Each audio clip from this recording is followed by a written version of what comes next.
Chelsea, so tell us how this film came about. Yeah, so, sorry, so cute you are Canadian, aren't you? Right? This story was unfortunately inspired by true events. I was told a story of a woman who was pursuing end-of-life care, and they were shipping her medication, and the shipping company lost the package completely in the true story. And I heard this and laughed and felt terrible and decided to process those emotions by writing a screenplay, as any good filmmaker does. And what I found was just like a frustration with convenience culture and this sort of lack of empathy that we seem to have for each other these days.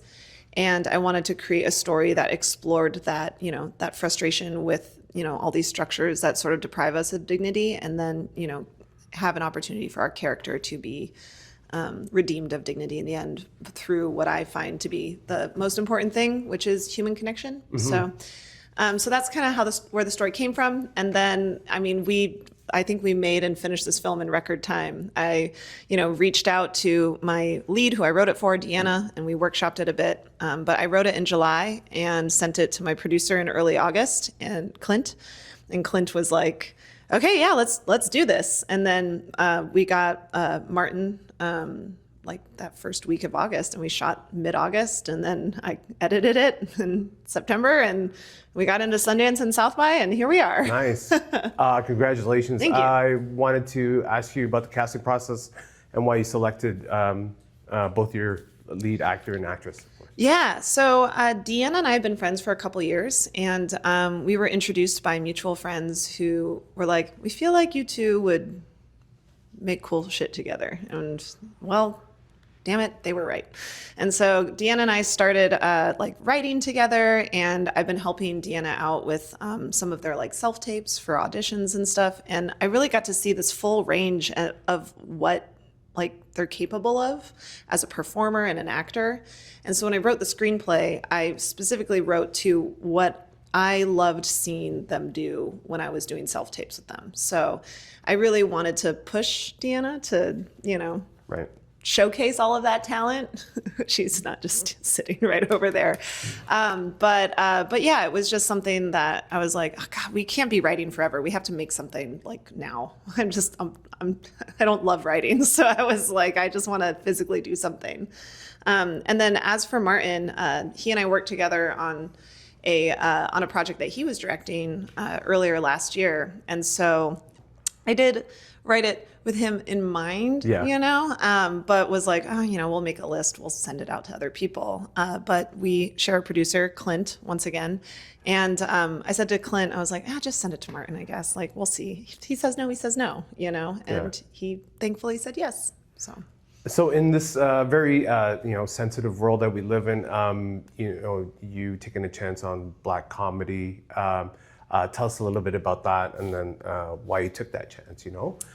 Yeah, comedy and laughter is such a unifying feeling, and I felt like so long as I could honor the end of life experience and keep that grounded and true, then I could make all the comedy situational, and that would draw people in and make them connect with the story more. I feel like a lot of the infrastructure that this character is faced with, those frustrations are universal.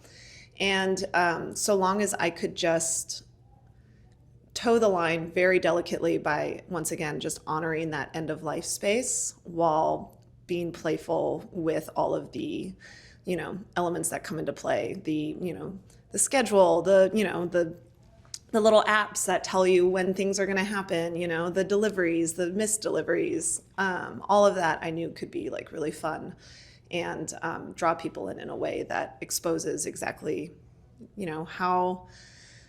how undignifying it is to be in the systems that exist today, Okay. For other fests, Fantastic Fest is fantastic, yeah. No, I love Austin. It's a great city. Last question. What do you hope?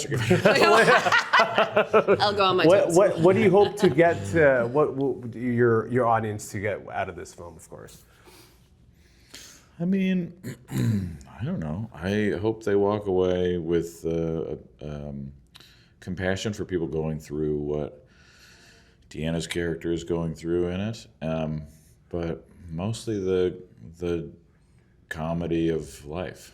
I mean, life is painful, but my personal, perhaps learned strategy through my dad in particular is just to laugh my way through the difficult times, to make it all kind of go a little easier. Yeah.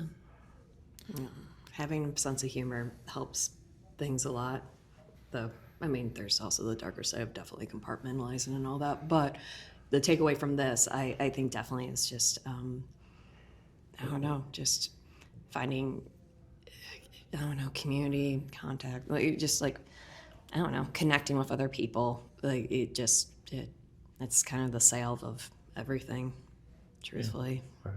Friendship in weird places. Yeah, it's usually in weird places. Usually is. Yeah, How'd that get there? it's weird. Yeah, that's weird. Thank you so much for that. Thank you, and I'm sorry.